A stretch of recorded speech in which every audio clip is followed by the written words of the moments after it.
Press the bell icon on the YouTube app and never miss another update.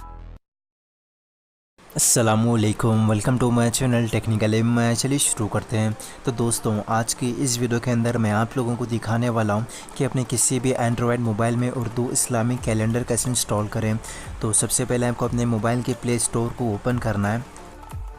अभी यहाँ ऊपर की तरफ सर्च बार पे जाने के बाद आपको उर्दू कैलेंडर 2020 करके सर्च करना है। तो यहाँ पर आपको बहुत सारे उर्दू कैलेंडर्स मिल जाएंगे। आप अपने हिसाब से किसी भी कैलेंडर को इंस्टॉल करके यूज़ कर सकते हैं। तो मैं फ़र्स्ट वाले कैलेंडर को इंस्टॉल करके ओपन कर लेता हूँ।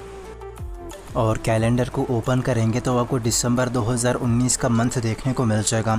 और आप ऊपर की तरफ नेक्स्ट वाले बटन पर क्लिक करके 2020 के कैलेंडर को चेक कर सकते हैं। और आपको यहाँ पर कैलेंडर को जूम करने का भी ऑप्शन मिल जाएगा। और इसके बाद आपको राइट साइड में ऊपर की तरफ इस वाले ऑप्शन पे क्लिक करना है। तो यहाँ पर आपको नफिल सलात एंड दुआस का एक फ़ीचर मिल जाएगा। इस पर जाने के बाद आपको कुछ दुआएं, कुर्बानी और ईद की नमाज़ पढ़ने का तरीका मिल जाएगा। और दोबारा से उसी ऑप्शन पर टैप करेंगे तो आपको स्पेशल डेज़ का और एक फ़ीचर मिल जाता है। इस पर जाने के बाद आपको शब कदर, शब मेराज और ईदें वगैरह की डेट्स मिल जाएगी। तो इसी तरह आप भी अपने किसी भी एंड्रॉयड मोबाइल में इस एप्लीकेशन को इंस्टॉल करके यूज़ कर सकते हैं।